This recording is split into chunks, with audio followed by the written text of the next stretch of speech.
I'm Brandon Lang, and this is your Sunday edition of My Two Cents.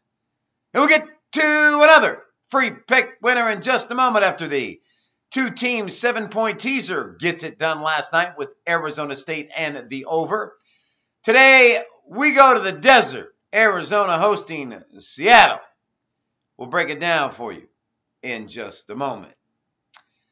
Well. Just when you think you've seen it all in this business, then came last night's Alamo Bowl between Oregon and TCU. Yeah, I had an 80-dimer on Oregon. Yeah, I was up 31-0 at the half. But I also lost my starting quarterback and a fifth-year senior starting center. So now I have a guard who has to go play center. I have a backup quarterback. You know what's coming. Whole world knows what's coming. The 31-0 halftime lead gone. TCU comes back for the triple OT win. Right side, wrong result. Bottom line, does no good lamenting, no good rehashing. The whole world's seen the highlights. Could be the baddest beat in the history of college football. So today, back on track. Hottest NFL release I have going. 75-dime NFL winner number 4 in a row. You all know number 3 in a row. I came right down Main Street with the Jets last Sunday, plus the points at home over the New England Patriots. They went to OT to get the 26-20 win. And here is the bottom line. Is 75-dime winner number 4 in a row today on the Jets? Or do I take the home dog Buffalo Bills to end the Jets season and send them back to New York with their tail between their legs, just like Rex Ryan and the Bills did in the first meeting when they went into New York and beat the Jets 22-17? You want drama? You want a coach being fired, having a chance to send his old team home? You have it in this game, and what you have is you have 75-dime winner number 4 in a row in the NFL as I get on track here in 2016 and deliver in the NFL once again. 75-dime, number 4 in a row, available right now. All right, free pick winner in a moment. My 2 cents. Let's go back to my free pick, Arizona State and West Virginia. I teased it. It was in the bag. But Todd Graham of Arizona State once again shows the world just how clueless college and NFL coaches are at managing the clock and managing score situation. Arizona State has just scored and taking a 41-36 lead. They're up 5 with 2:50 to go in the game. Everybody in their right mind knows you go for 2 here. Kicking the extra point and going up by 6 is no different than if you go for the 2-point conversion and don't get it and you're up by 5. Up 5 or up 6, it does not matter. A touchdown still beats you.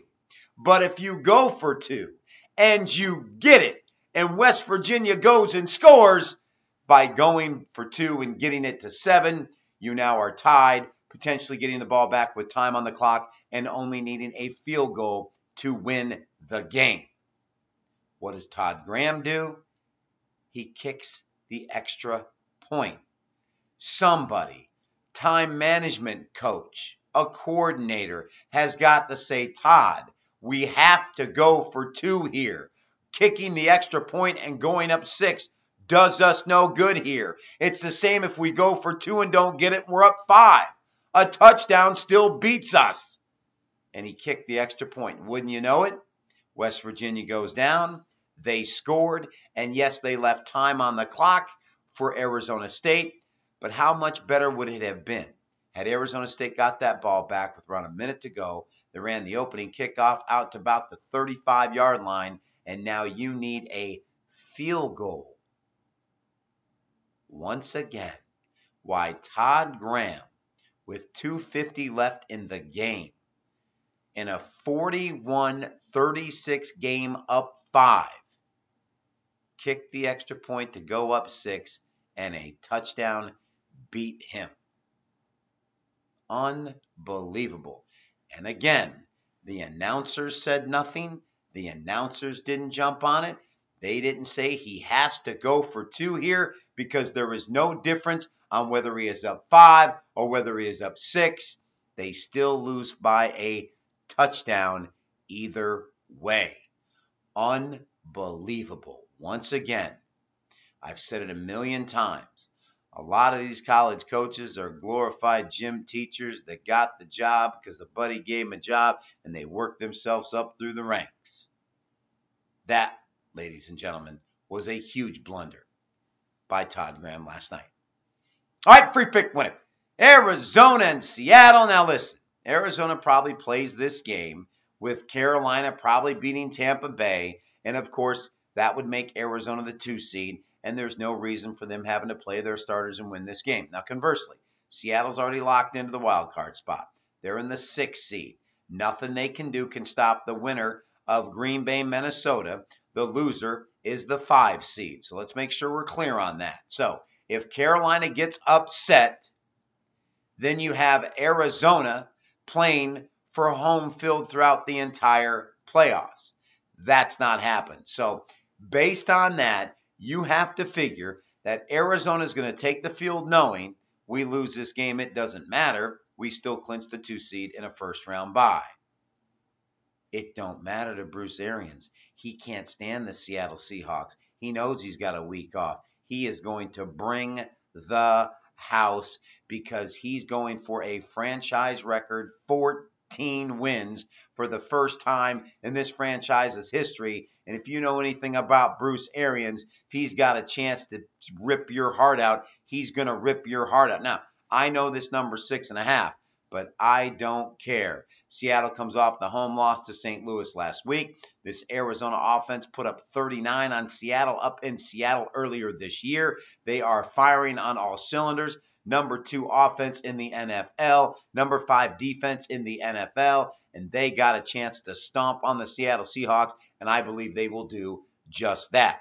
We are going to tease the Seattle-Arizona game, and we are going to take the Cardinals from -6.5 down to +0.5, and we're going to turn right around and take them, ladies and gentlemen, and we're going to tease the Minnesota Vikings from +3 up to +10.